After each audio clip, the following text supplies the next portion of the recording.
In the cold, silent dark beyond Neptune's whisper, the Phantasm flotilla held its breath. 3 ships, the corvettes Silent Dirge, Nightfall, and Grave Echo, hung like splinters of obsidian against the velvet drape of the void. They were humanity's last resort, a ghost fleet forged in the fires of extinction, operating under a single brutal directive: make the gilded hierarchy bleed. On the bridge of the Nightfall, a command center stripped of all but essential light, Commander Kalen Vance was a statue carved from shadow and regret.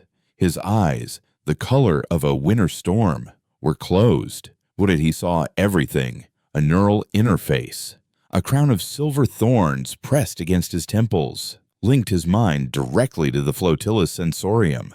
He felt the hum of the Silent Dirge's reactor core, tasted the recycled air in the Grave Echo's corridors, saw the star-dusted Oort cloud through the composite eyes of all 3 vessels. The link was a marvel of desperation engineering, allowing for instantaneous, thought-speed coordination. But the price was a piece of himself. With every connection, the lines between Kalen, the man, and Wraith, the fleet commander, blurred a little more. He could feel the low-level anxiety of a new recruit on the Dirge, the steady focus of his second-in-command on the Echo, the phantom limb pain of a veteran who'd lost an arm during the fall of Titan. It was a constant, low-grade symphony of shared existence, and it was wearing him down to the bone. Target is maintaining its trajectory. Wraith. Lieutenant Rostova's voice, crisp and calm, echoed not through speakers but directly in his mind, the designated channel for his ship captains. The artisan vessel Celestial Loom continues its harvest of asteroid 2077 PT4. No deviation. They're arrogant. Kalen didn't need to open his eyes to see her. Eva Rostova, captain of the Silent Dirge, his protege. He had plucked her from the ruins of a refugee convoy over a decade ago, a scrawny, defiant girl with eyes that had seen too much. Now, she was one of his sharpest instruments, her mind a fortress of tactical discipline. Arrogance is their faith. Echo. Kalen sent back, his mental voice a low rasp. They believe their dominion is a cosmic mandate. They don't post guards in their own temple. The Celestial Loom wasn't a warship. The Gilded Hierarchy, a civilization of aesthetic zealots, didn't see conquest as a mere military exercise. It was art. Their war fleets were orchestras of correction. Their invasions were symphonies of purification. The Celestial Loom was an artisan-class vessel, a monstrous factory ship tasked with rendering down raw materials asteroids, moons, entire planets into the exotic elements needed to build their Baroque cities and gilded fleets. They saw no distinction between carving a statue from marble and glassing a continent into a shimmering work of art. To them, humanity was just another unrefined medium, chaotic and ugly, crying out for the harsh, clarifying hand of the master sculptor. Kalen felt a familiar cold fury coil in his gut, a serpent that had lived there since he'd watched the Gilded's first chorus scour the Martian colonies from existence, taking his wife and son with them. All ships, confirm readiness for the Reaper's Gambit. He broadcasted across the flotilla link. Affirmations bloomed in his consciousness, green nodes of consensus from his 3 captains. Execute on my mark. We will be the chaos they so despise. He allowed the neural link to deepen, the individual ships dissolving into a single predatory entity under his will. He was the brain. They were the limbs. He felt the subtle shift as their heat sinks went into absolute zero flush, their hulls coated in metamaterials that drank light and bent sensor waves around them. They began to move, not with the brute force of thrusters, but by manipulating gravity itself, gliding through the dark like sharks through water. The celestial loom grew in their vision, a cathedral of golden filigree and glowing energy conduits, its massive reclamation beams lashing out to pulverize the asteroid before them, drawing the dust and rock into its glowing maw. It was appallingly beautiful, a monument to a casually cruel god. They drifted into the vessel's sensor shadow, a blind spot created by the immense energy wash of its own mining beams. It was a move born of 100 painstaking analyses of gilded operational doctrine. Perfection was their goal, but their obsession with grand, symmetrical patterns made them predictable. Phase 1 complete, Kalen projected. Echo, your team has the primary reclamation beam. Nightfall, with me on the central spire. Grave Echo, you will sever the engine pylons. Mark. The attack was instantaneous and perfectly silent. The Phantasm Flotilla didn't use energy weapons that would flare and announce their presence. Their primary armaments were gravity lances and kinetic shard launchers. Aboard the Silent Dirge, Iva Rostova felt the ship shudder as the primary lance fired, a distortion in space, invisible and absolute, lanced out and struck the base of the massive mining beam. There was no explosion, only a silent, catastrophic failure. A structure the size of a city block warped, twisted, and then tore itself apart under its own immense weight, the metal screaming inaudibly in the vacuum. From Kalen's perspective on the Nightfall, it was like watching a divine artist snap his brush. Simultaneously, his own ship and the Grave Echo fired. Kinetic shards, dense tungsten rods accelerated to a fraction of the speed of light, slammed into their targets. They struck the engine pylons and the ornate command spire, not with explosive force, but with pure, irresistible momentum. They punched clean through the gilded hull, shattering everything in their path, causing chain reactions of decompression and structural collapse. The celestial loom died without ever knowing it was at war. Its lights flickered, the golden glow of its conduit sputtering into darkness. The great mining beam, severed, drifted away, a dead limb of a metal giant. The engines went dark and the entire vessel began a slow, inexorable tumble. From Eva's bridge, the sight was both magnificent and horrifying. One moment, a symbol of the hierarchy's unassailable power. The next, a tomb.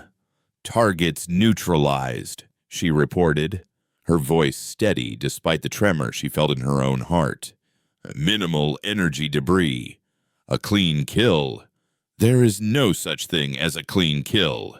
Lieutenant. Kalen's voice, devoid of triumph, cut into her thoughts. Sweep the wreckage for escape pods. Their doctrine doesn't allow for them on artisan vessels, but check nonetheless. We leave no one to report what they saw. The order was grim but necessary. The flotilla's survival depended on its anonymity. They were a myth, a ghost story the Gilded told each other, a rumor of formless specters that preyed on lone ships. A single survivor could turn that myth into a military fact, and a fact could be hunted and killed. As the Silent Dirge drifted through the debris field, its short-range sensors probing the expanding cloud of shattered metal and frozen atmosphere, a junior officer at the comm station stiffened. Captain Rostova, I'm picking up a signal. Subvocal, tight beam, directed outward from the wreckage. It's gilded, but it's not a distress call. Put it on the main display. Audio only. Eva commanded, her eyes narrowing. A voice filled the bridge, not panicked or pleading, but resonant, melodic, and utterly serene. It was a Gilded prefect, likely the ship's commander, delivering a final, poetic report. And so the loom is unthreaded, the voice crooned, a strange lilt in its cadence.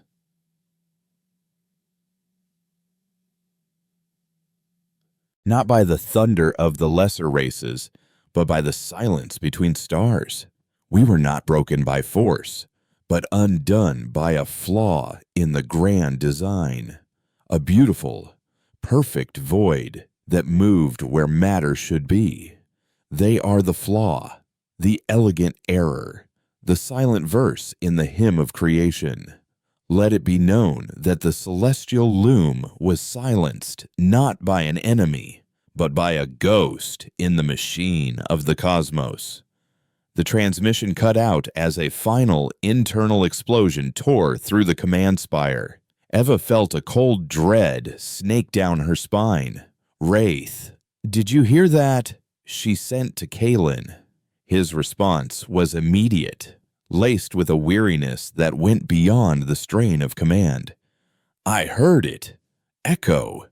They're not writing an after-action report. They're composing our eulogy."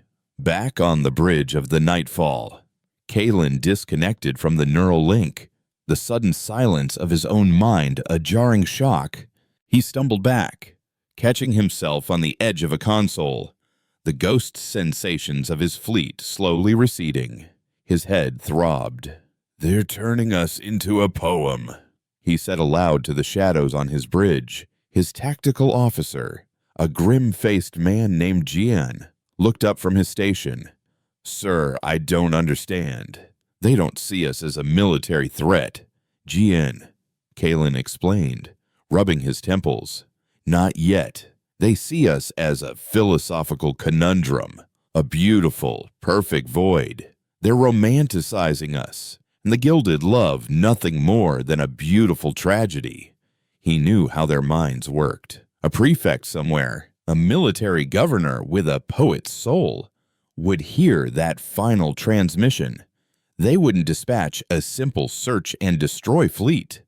They would assemble an orchestra, a grand fleet led by a zealous commander, and they would come not just to eliminate a threat, but to capture a myth, to understand and possess the elegant error that had undone one of their masterpieces.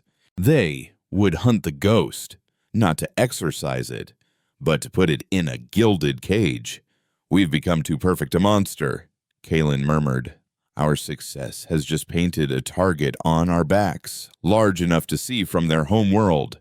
He strode to the central holotable, the star chart of the outer system shimmering before him. "We can't stay here.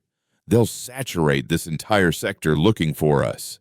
We're ghosts, and this graveyard has become too bright."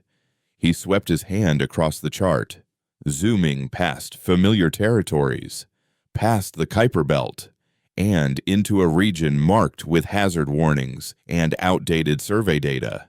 The Serpent's Maw, an uncharted trinary star system, unstable gravity wells, rogue planetoids, heavy radiation.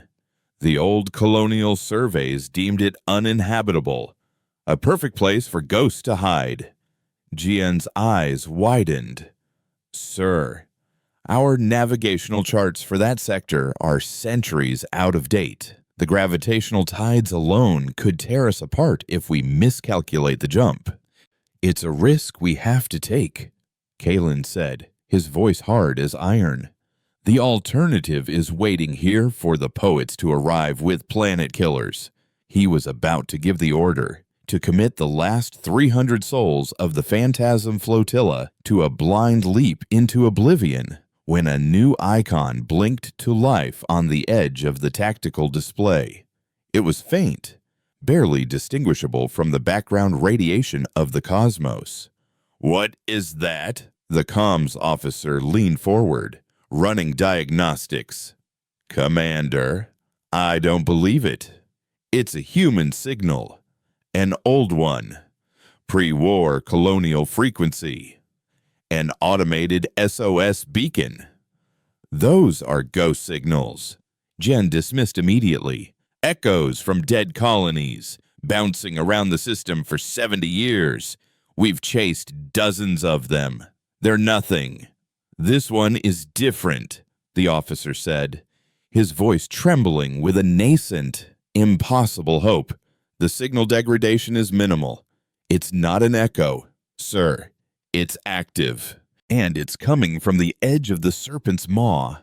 Kalen froze, his hand hovering over the holotable. The signal was a beacon in the dark, a whisper of a life he thought long extinct. It was a fool's hope, a siren song luring them to their doom. The Gilded were known for setting traps, for using human signals to bait the last pockets of resistance. And yet, the thought of survivors, of colonists who had somehow endured 70 years of silence and isolation, gnawed at him. He saw his son's face, small and trusting, looking up at him on the plains of Mars, just before Kalen had left on what was supposed to be a routine patrol. He had failed to save his own family. He had spent the rest of his life turning that failure into a weapon. Now, a ghost was calling from the one place he had to run to. A choice, sharp and impossible, presented itself: run to save the people who were his responsibility, or risk everything for the ghosts of a past he could never reclaim.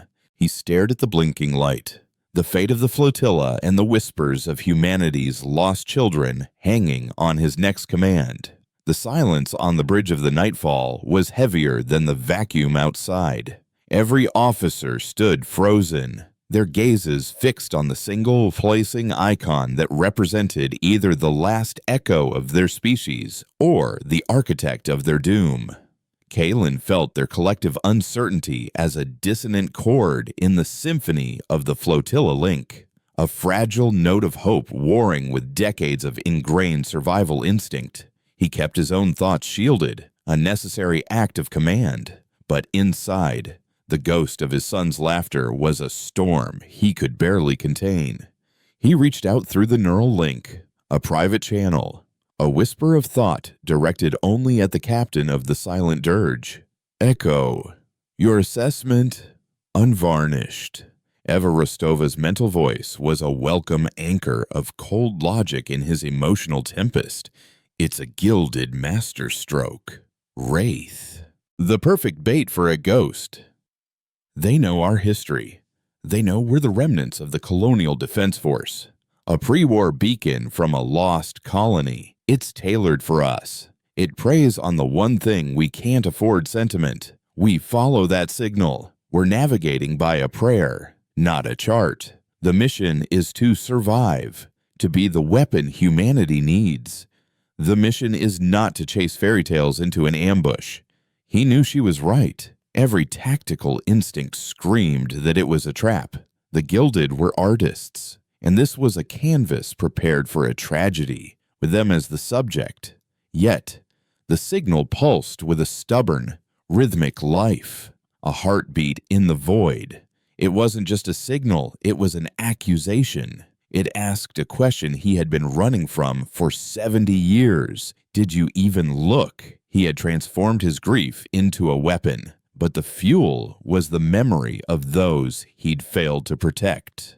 To ignore this, to choose the cold, logical path of survival, felt like a betrayal of the very reason he fought.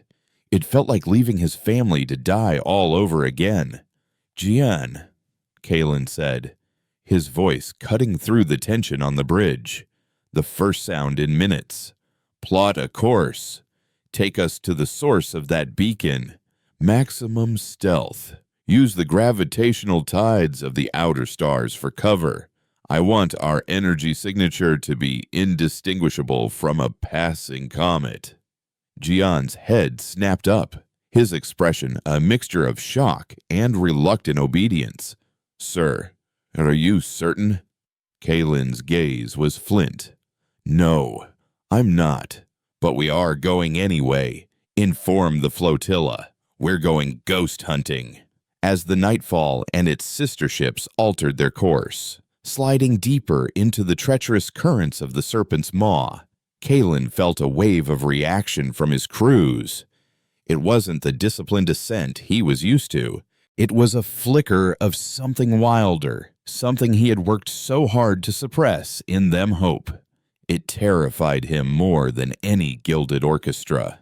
The journey into the maw was like descending into a cosmic brawl. The flotilla navigated a chaotic ballet of 3 dwarf stars, their gravitational fields locked in a drunken, violent waltz. Rogue planetoids, captured and then flung away in chaotic orbits, careened through the dark. The ship's hulls groaned under the constant, shifting tidal stresses.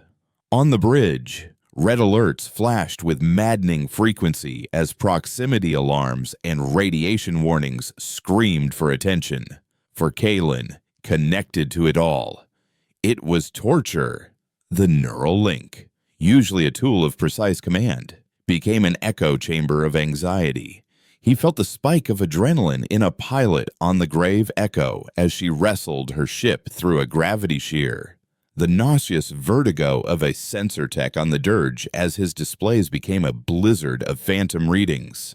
He gritted his teeth, the pain in his temples a white-hot spike, forcing the shared chaos into a semblance of order. His will, the only thing holding the flotilla together. "We are close. Wraith." Eva's voice cut through the mental static. "The signal is resolving. It's not planetary. The source is a vessel." Kalen focused his flotilla's senses, pushing through the radiation haze. The image that slowly resolved on the main hollow table stole the breath from every person on the bridge. It was a ship, but it was a Leviathan, a relic from another age. Its design was archaic, functional, and massive, built for a journey of centuries.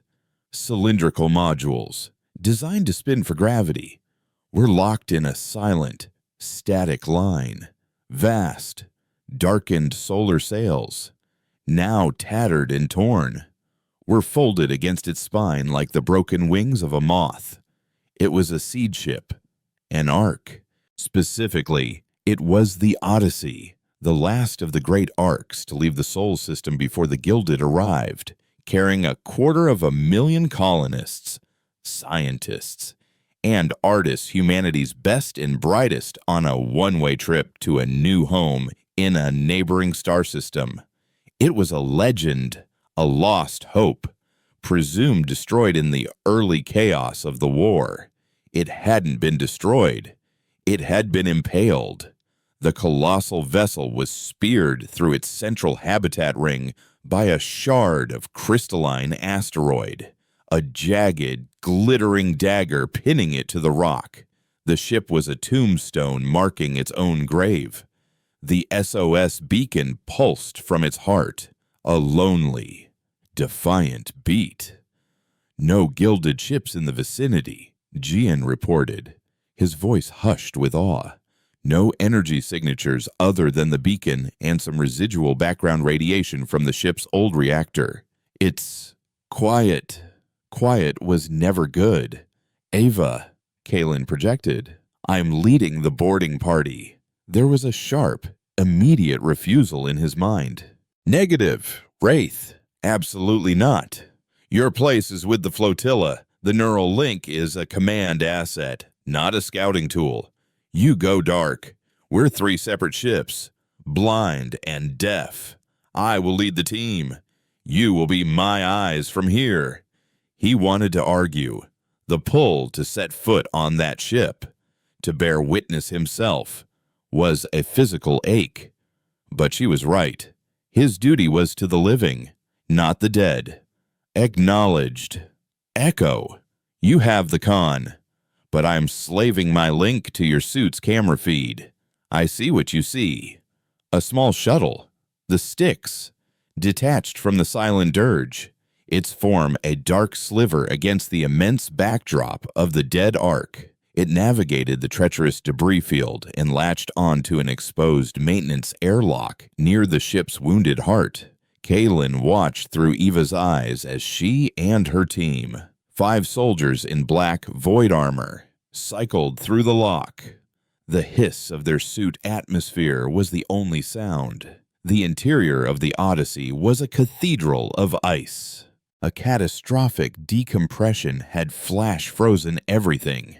The corridor before them was vast, designed for a community, but now it was a silent tableau of death.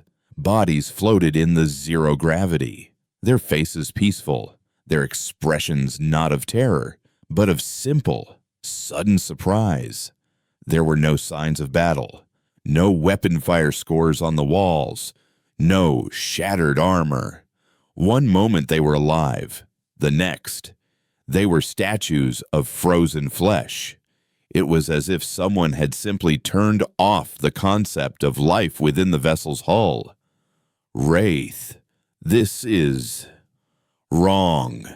Eva's voice was a low murmur in his mind, her own disciplined calm clearly shaken.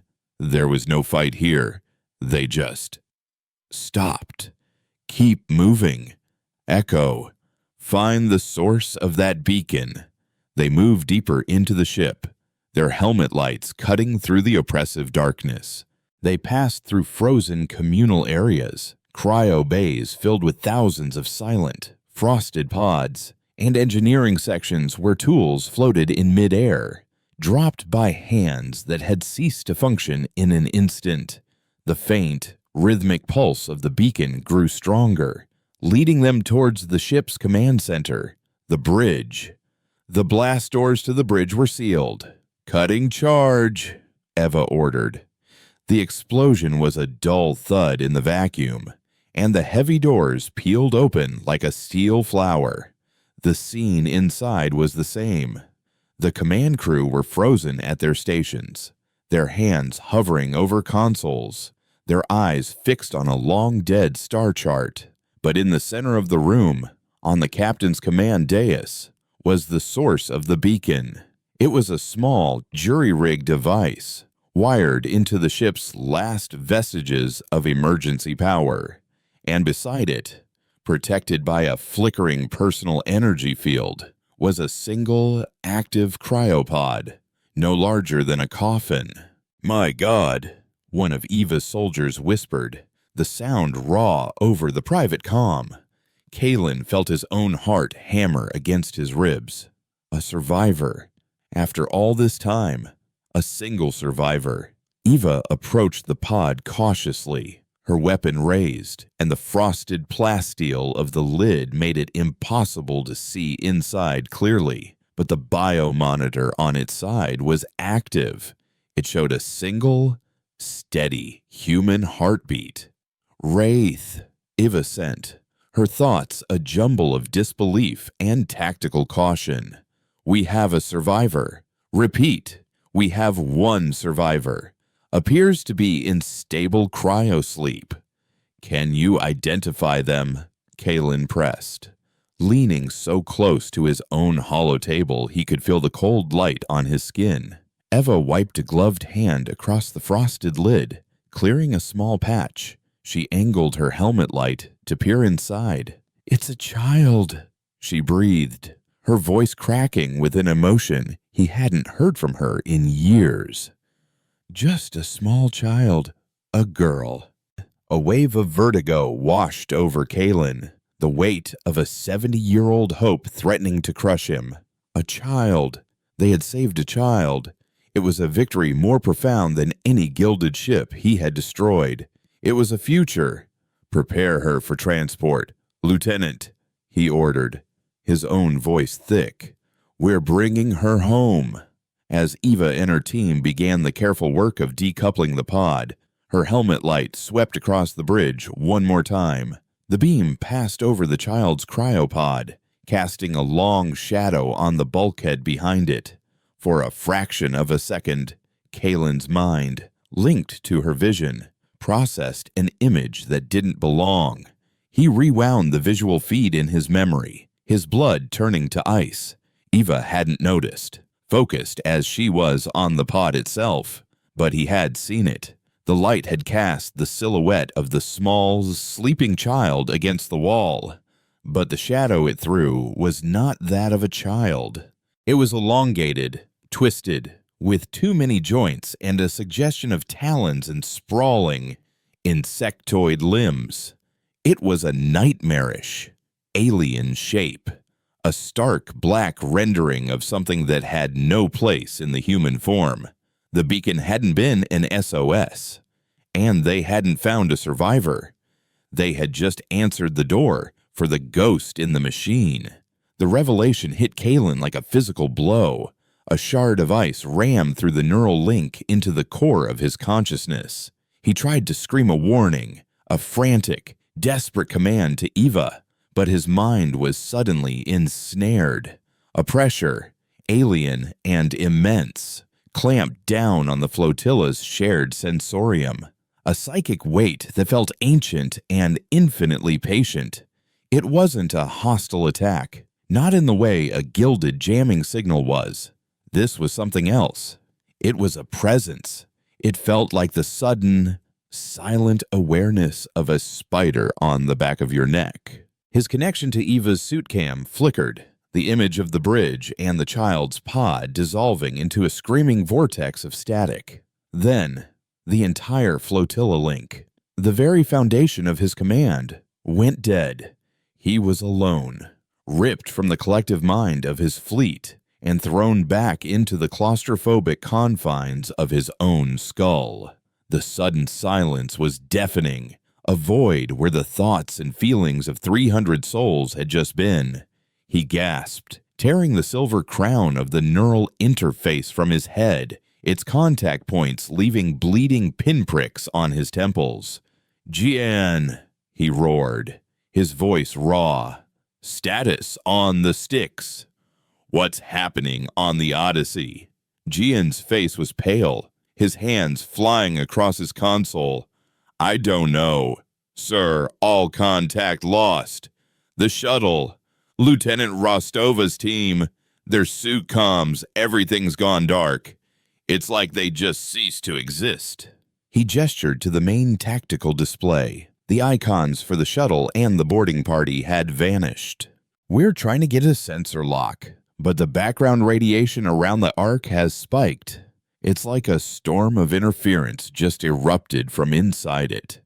Kalen staggered to the holotable, his mind reeling. The shadow. That monstrous, impossible shadow. It hadn't been a trick of the light. It was a warning. The child in the pod wasn't a survivor. She was the bait, the lure, the heart of the trap. The creature that cast that shadow was the true inhabitant of the Odyssey. "It's a psychic entity," Kalen breathed, the words tasting like ash. "The Gilded didn't trap the Ark. They ran from it." The pieces clicked into place with horrifying clarity. The lack of a battle. The crew, flash frozen in an instant. The serene, poetic final message of the Gilded Prefect, who had stumbled upon this same scene years ago, undone by a flaw in the grand design. A beautiful, perfect void. The Gilded hadn't understood what they were looking at, but their artistic souls had recognized its nature. It wasn't a weapon, it was an absence, a thing that unmade life, that silenced minds. And he had just sent his best officer and her team walking right into its heart. Aboard the Grave Echo, Captain Marius, a veteran with a face like carved granite, was issuing his own frantic orders. "Get me a channel to the Nightfall reroute through the emergency laser comms. I don't care if the Gilded see the beam. I want to know what the hell is happening." His ship, like the silent dirge, and was flying blind, its connection to Wraith severed. On the bridge of the dirge, the crew felt like orphans, their guiding intelligence suddenly ripped away. Panic, a luxury they had never been afforded, began to bubble just beneath the surface of their iron discipline. They were 3 separate ships again, lost in a cosmic graveyard, their commanders silenced, and their away team missing. Back on the Nightfall, Kalen fought to regain control. The psychic pressure was still there, a subtle weight on his thoughts, a background hum of alien consciousness that made his teeth ache. He had to assume Eva and her team were lost. He had to save the flotilla. "Marius, "Can you hear me?" he barked into the ship's direct comm, hoping the signal could punch through the interference. "This is Wraith. We are pulling back. Now, all ships, execute emergency withdrawal pattern Delta. Full power to the gravity drives. Do not wait for confirmation. Just go." The order was a gamble. Without the neural link, coordinating a retreat through the Serpent's Maw's treacherous gravity tides was courting disaster. But staying was a death sentence. Just as the Nightfall began to glide backwards, its drive spinning up, a new energy signature bloomed on the tactical display. It came from the Odyssey. "Sir, the Ark's main reactor is coming online," Gian reported, his voice tight with disbelief. "That's impossible. It's been cold for 70 years. The fuel rod should be inert." The dead Leviathan began to stir. Lights flickered to life along its spine. Not the warm, steady glow of a human vessel, but a sickly, pale luminescence, the color of moonlight on bone. The massive, broken solar sails began to unfurl, catching the faint light of the distant stars. But they weren't just collecting light. Kalen could feel it, a prickling on his skin, a thrumming in the very bones of his ship. The sails were absorbing more than light. They were drinking the darkness itself, drawing in the raw energy of the void. And then the Styx, the lost shuttle, drifted out from behind the Ark. It was intact, but it moved with an unnerving, fluid grace it hadn't possessed before. Its running lights were the same pale, deathly white as the Ark's. "They're hailing us," the comms officer said, his voice a choked whisper. It's Lieutenant Rostova's frequency." "On screen," Kalen commanded, his heart a cold, heavy stone in his chest. The face that appeared on the main view screen was Eva's, but it wasn't her. Her skin was unnaturally pale, almost translucent. Her eyes, once sharp and focused, were now wide, black pools of tranquil emptiness. When she spoke, her voice was a serene, melodic echo of itself, devoid of all emotion. "Commander Vance," she said, a faint, beatific smile on her lips. "There is no need to run. We were mistaken. This is not a tomb. It is a cradle." Behind her, the rest of her team stood motionless, their expressions just as placid, their eyes just as empty. In the center of the shuttle's small cabin, the cryopod was open. The little girl, clad in a simple white shift, stood beside it, her hand resting gently on Eva's arm. The child looked up at the camera, her eyes ancient and vast. She smiled, and for a terrifying instant, Kalen saw the shadow self flicker behind her, a brief, subliminal flash of spindly limbs and alien malevolence. "We were so lonely," the child's voice whispered, not from the speakers, but directly inside Kalen's head. It was the same pressure he had felt before, now focused, intimate, and utterly overwhelming. "We slept for so long. We dreamt of playmates. And you came. Now we can all play together. Forever." The psychic assault that followed was not a wave of force, but a flood of peace. It poured into the nightfall, a narcotic tide of pure, unadulterated serenity. It promised an end to fear, to grief, to the endless, grinding weight of war. It promised a quiet, eternal stillness. On the bridge, officers slumped in their chairs, their faces going slack, their hands dropping from their consoles. The panicked alerts and frantic commands died away, replaced by a spreading, blissful silence.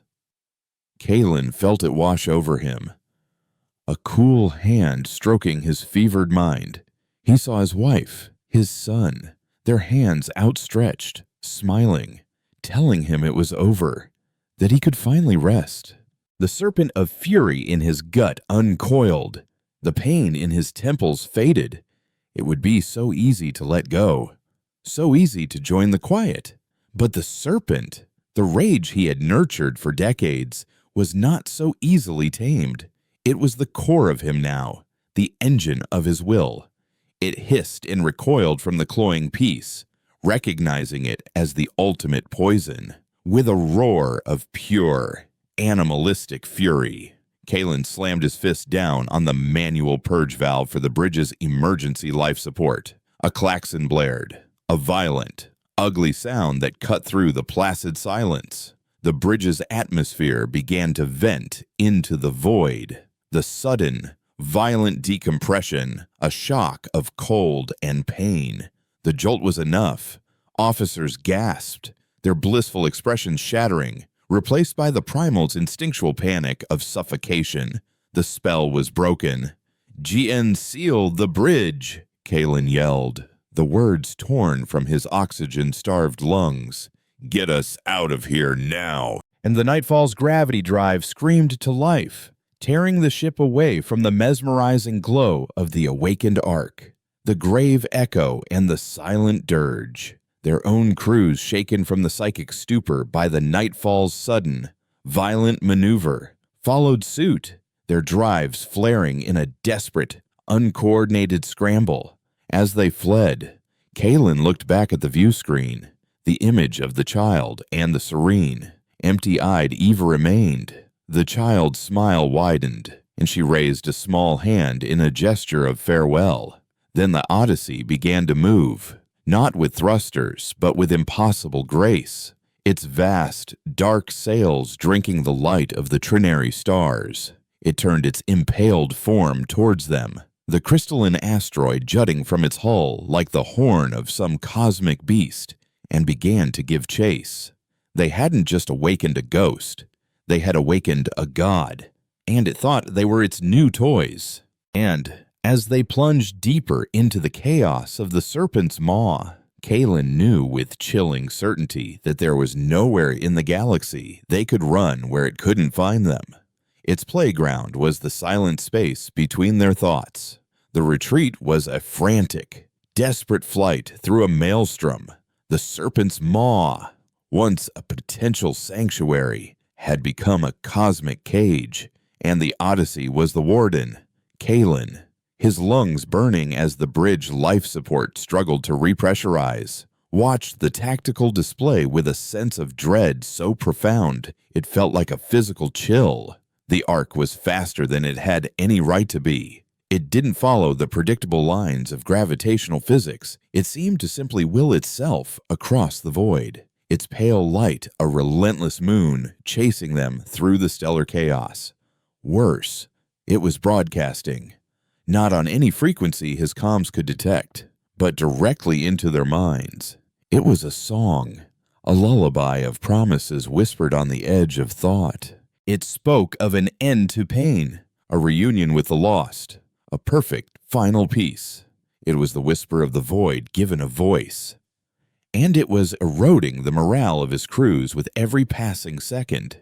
"Wraith, this is Marius." The voice of the grave echo's captain crackled over the emergency comm, strained and thin. "My navigator just tried to fly us into the corona of the primary star. Said he wanted to see the light. I've got crewmen weeping at their posts. This thing, it's not just chasing us, it's unraveling us." Kalen knew exactly what he meant.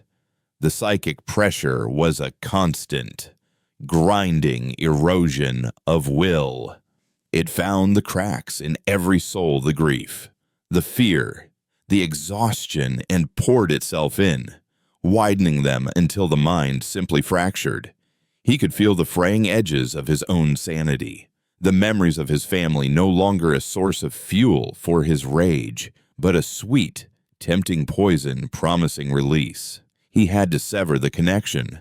"All ships," Kalen broadcasted, his voice a raw command that brooked no argument. "We're initiating the Medusa Protocol. Scramble all psychic dampers to maximum. Flood all crew quarters with Class 4 neuroinhibitors. I want every mind on this flotilla shielded, sedated, and single-minded. From this moment on, we are not soldiers. We are machines. We feel nothing. We fear nothing. We do not listen to the ghosts. Acknowledge."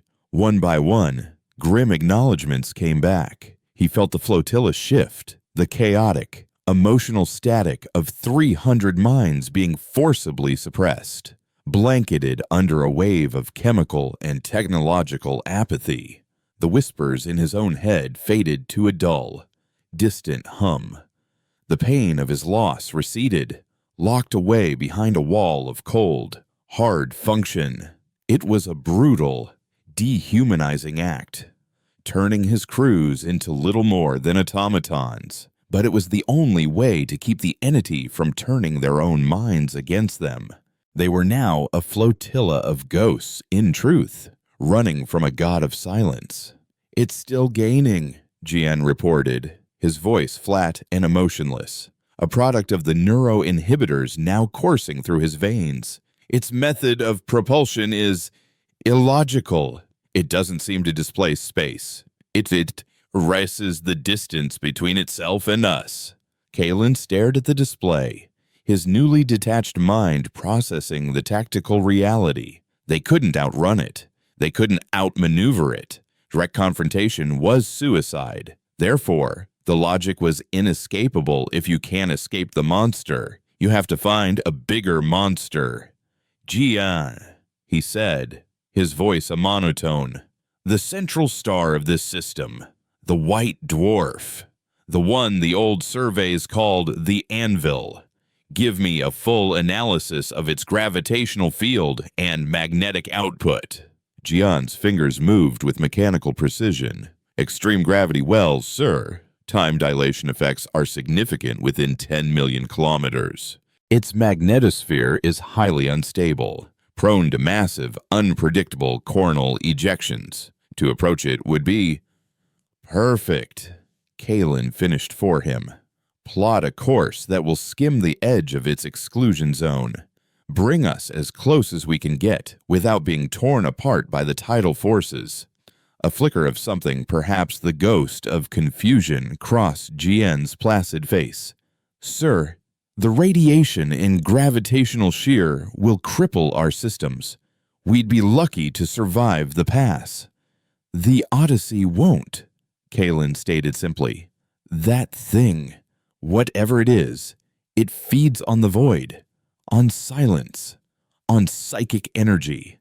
A white dwarf is the opposite of that. It's a screaming, violent furnace of pure physical law. It's a sledgehammer to its delicate, psychic web. We're going to fly into the heart of the storm and hope it can't follow." The new course was a suicidal dive into the heart of the trinary system. The flotilla, now operating with cold, machine-like precision, executed the maneuver flawlessly. The pale light of the Ark grew in their aft sensors as it continued its relentless pursuit, seemingly unconcerned by their destination. The whispers began to creep back in, even through the dampers and the sedatives, the entity's power growing as it drew closer. It was no longer a lullaby. It was a chant, a promise of absorption, of joining its silent, eternal consciousness. The first of the dwarf star's tendrils hit them like a physical blow. A wave of electromagnetic radiation washed over the flotilla, and consoles sparked, lights flickered, and the artificial gravity fluctuated wildly. On the bridge, officers braced themselves, their faces impassive masks of drugged obedience. Kalen felt the ship groan around him, the hull plates straining under the immense gravitational pull. Outside the main viewport, the white dwarf was a terrifying, beautiful spectacle, a tiny, impossibly bright point of light, surrounded by a swirling, incandescent disk of captured matter. Shields are buckling, Jian reported calmly. Hull temperature is critical. We're losing containment on the secondary plasma conduits. Kalen kept his eyes fixed on the tactical display, watching the icon of the Odyssey. It was still coming, but it had slowed as a pale light seemed to flicker, to dim in the overwhelming glare of the star. The entity was powerful, but it was a creature of the cold and the dark. This inferno of raw physics was anathema to it. It's hesitating us, Kalen said, then a cold, logical satisfaction touching his voice. It doesn't like the noise. But then, something impossible happened. The Odyssey stopped its pursuit. It hung at the edge of the star's most intense gravitational influence, and its vast, dark sails began to angle, not away from the star, but towards it. What is it doing? Marius's voice, flat and robotic, came over the comm. It's feeding, Kalen realized with a jolt of pure, undrugged horror. The entity wasn't being repelled by the star's energy. It was drinking it. The sickly pale light of the arc began to intensify, shifting from white to a blinding, furious violet. The energy it was absorbing from the star was being converted, twisted, focused. The crystalline asteroid that impaled the arc began to glow, acting as a massive focusing lens. The lullaby in their minds stopped. It was replaced by a single, piercing chord of pure, malevolent intent. It was the sound of a god awakening to its full power. It's going to fire, Kalen said, the words barely a whisper. That entire ship. It's a weapon. And it's just finished charging. There was no time to run, no way to dodge. They were pinned between the star's gravity and a being that could consume it.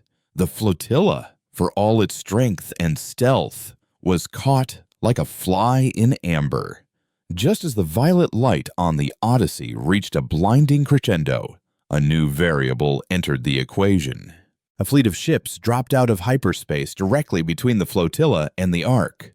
But they weren't gilded. They were brutalist, functional designs, scarred and pitted with the marks of countless battles. Jagged symbols of a broken hammer and cog were emblazoned on their hulls. It was the Iron Collective, the remnants of the old Jovian worker republics, a faction of humanity that had been driven into the outer dark decades before the Gilded even arrived, branded as rebels and traitors by the Earth government Kalen had once served. They were humanity's other ghosts. A raw, heavily accented voice boomed over the open emergency channel, cutting through the psychic scream of the entity. Well, looks like the CDF ghosts finally picked a fight with something bigger than their own egos. This is Fleet Captain Bors of the collective hammer ship Perun. You seem to be in a spot of bother, Commander Vance. Kalen stared, his mind struggling to process the scene. The Iron Collective. Here, now. How do you know who I am? He demanded. A harsh laugh echoed back. We've been tracking you for years, watching your little shadow war, cleaning up your messes. You think you're the only humans left fighting while you were playing Ghost. We've been building a home. Now, that thing has been a blight on this sector for decades. We call it the Siren. We learned a long time ago not to listen to its song. Now, are you going to sit there and get vaporized, or are you going to help us put a stake through its heart? The violet light on the Odyssey was reaching its peak. Kalen had no choice. His mission of vengeance, his lonely war, had just been gate-crashed by the very people his old government had declared enemies. What's the plan? Bors, Kalen asked, the cold logic of the Medusa Protocol forcing him to accept the insane new reality. Bors's voice was filled with a grim, savage glee. Simple. You can't kill a god, but you can give it indigestion. We're going to fly right down its throat. As the collective ships charged forward, their primitive, powerful engines burning hot against the darkness, Kalen realized his war for humanity's survival had just become infinitely more complicated and infinitely more dangerous. He was no longer just a ghost. He was an unwilling ally in a battle for the soul of what was left of his species. The arrival of the Iron Collective was a dissonant, brutal drumbeat thrown into the silent, psychic symphony of the siren. Fleet Captain Bors's ships were the antithesis of the Phantasm Flotilla. They were ugly, armored, and loud, broadcasting their presence with a belligerent energy Kalen's ghost fleet had spent a lifetime trying to suppress. Yet, as the Odyssey prepared to unleash a god's worth of stellar energy, their ugliness was the most beautiful thing Kalen had ever seen. The siren seemed to recoil for a fraction of a second, its focused psychic assault wavering as this new, aggressive consciousness entered its domain. The entity, accustomed to the quiet terror of its victims, was momentarily confused by this fleet that sang belligerent work shanties in the face of oblivion. Vance, you ghosts are fast and quiet. Bors's voice crackled over the comm, a lifeline of raw, human grit in the face of cosmic horror. That thing's hide is too thick for our railguns, and its mind games scramble our targeting computers. But its attention is on us now. We're the bait. You're the spear. See that glowing rock it's using as a focusing lens? You need to put a crack in it. You break its eye. You blind it. It was a simple, suicidal plan to get close enough to damage the crystalline asteroid. The Phantasm Flotilla would have to fly directly through the energy building for its main attack and into the heart of the Siren's psychic dominion. The Medusa Protocol was holding, but it was a stopgap, a chemical dam against a mental ocean. A direct, close-range psychic assault would shatter it. We can't get that close without our crews going catatonic, Kalen countered, the cold logic of the protocol dictating the tactical reality. Your charge is a death sentence for all of us. A grim chuckle came from Bors. Who said anything about your crews? I'm talking about you, Vance. Your file says you're wired in, that you are the flotilla. The dampers and sedatives are for the passengers. The pilot has to be awake to fly the plane. You're going to have to take the full force of that thing alone. Kalen felt a chill that had nothing to do with the vacuum of space. Bors was asking him to become a lightning rod, to absorb the full, concentrated madness of the siren into his own mind so his ships could deliver the killing blow.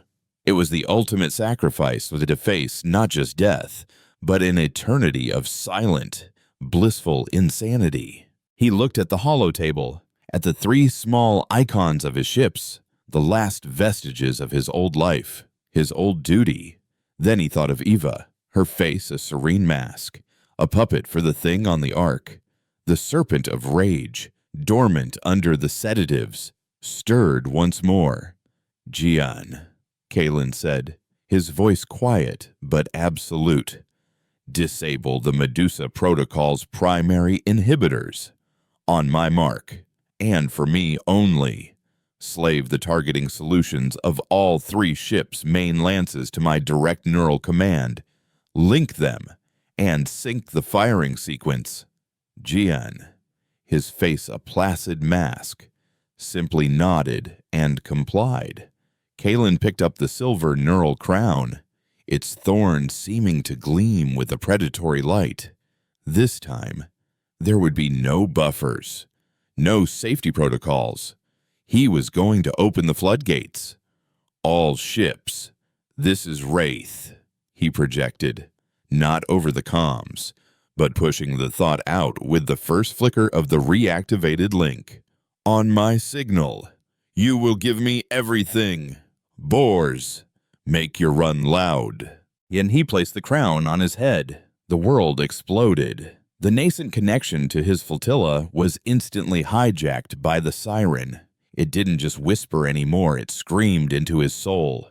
It was a torrent of 1,000,000,000 stolen lives. The silent, frozen moments of the Odyssey's crew. The despair of countless other wanderers it had consumed over the eons. He felt their deaths, their hopes, their loves, all of it absorbed and assimilated into the vast, lonely consciousness of the entity. And at its heart, he felt the child, not a malevolent god, but something far worse, an infant consciousness, galactic in scale, utterly alone, reaching out for playthings with the casual, thoughtless cruelty of a toddler pulling the wings off a fly. It showed him his wife and son, not as a comforting illusion, but as they truly were memories, echoes it had plucked from his own mind and now held before him like cherished dolls. "Stay," the child god pleaded, its voice a universe of sorrow. "Don't leave me alone again." Through the psychic storm, Kalen could see the battle unfold as if through a warped lens. Bors's Iron Collective charged, their ships firing everything they had, splashing uselessly against the Ark's hull, but drawing the entity's attention. The violet light of the siren's weapon intensified, shifting its aim towards the collective. This was the moment. With a guttural roar that was both physical and psychic, Kalen seized control of his own mind. He used his rage, the one pure, untainted thing the siren could not understand, as a shield. He focused on the memory of Mars burning, of his family's last transmission, and he twisted that pain into a weapon. "Now!" he screamed across the link. The 3 ships of the Phantasm flotilla, their crews still in a sedated trance, but their systems slaved to his will, moved as one. They dove under the collective's charge, accelerating into the glare of the siren's weapon. Kalen felt the raw energy wash over his ships, his own mind screaming as the psychic backlash hit him at point-blank range. He was the flotilla. He felt the hull of the silent dirge begin to buckle, the power conduits on the Grave Echo overload, but he also felt their gravity lances, fully charged and perfectly synchronized. He looked through their targeting sensors, his own eyes seeing past the psychic phantoms, and focused on the glowing, crystalline heart of the Ark. He ignored the vision of his son reaching for his hand, the sound of his wife calling his name, and he fired. 3 invisible spears of warped spacetime, perfectly converged, struck the asteroid. There was no explosion. For a moment, nothing happened. Then, a spiderweb of cracks, dark against the violet glow, spread across the crystal surface. The focused energy beam, now without a stable lens, lost its cohesion. It erupted outwards in a chaotic, uncontrolled wave, a stellar flare of incandescent rage. The blast washed over the charging Iron Collective fleet, and several of their smaller ships simply vanished, atomized in an instant. The Ark itself was engulfed in its own unleashed power, the violet energy turning inwards, tearing through its ancient hull. The psychic scream in Kalen's mind cut out, replaced by a deafening, absolute silence. He collapsed, the neural link severing as his consciousness gave way. On the bridge of the Nightfall, he lay convulsing on the floor, the battle for his mind over. When he awoke, the first thing he saw was Gion's face, the neuroinhibitors worn off, replaced by an expression of profound concern. "Commander, are you with us?" Kalen sat up, his head feeling like a shattered geode. The bridge was a wreck, consoles shattered, the air thick with the smell of ozone. But they were alive. "Status," he rasped. "The siren. The Odyssey." is gone, GN reported, his voice filled with awe. The feedback from its weapon tore it apart from the inside. The collective fleet is reporting heavy losses, but they're withdrawing. Bors sends his compliments. Kalen looked at the main view screen. Where the Ark had been, there was now only a new, expanding nebula of glittering dust and pale, dissipating energy. It was beautiful, a cosmic tombstone for a lonely god. In the aftermath, a fragile truce was forged between the ghosts of the CDF and the rebels of the Iron Collective. Horse, in a rare moment of diplomacy, had transmitted the location of a hidden sanctuary, a hollowed-out moonlet where the Collective had been rebuilding a piece of human civilization in secret. "You fought well, for a poet," was all he'd said, as the battered Phantasm flotilla limped towards this new, uncertain home. Kalen stood on the bridge of the Nightfall, the neural crown sitting cold and inert on a console beside him. He would need it again, but for now, he wanted to feel the silence of his own mind. He had faced the ultimate void and survived, but he was changed. The siren's final moments had left a scar on his soul, a lingering echo of its immense loneliness. He had not just defeated an enemy, he had executed a child. The war was far from over. The gilded hierarchy was still out there, a far greater and more organized threat. But for the first time in a very long time, humanity was not just a scattered collection of vengeful ghosts. They were survivors, scarred and broken, but united. And as Kalen Vance looked out at the stars, he knew that their lonely, silent war was over. The symphony of human defiance was about to begin, and he, the ghost who had learned to feel again, would be its reluctant conductor.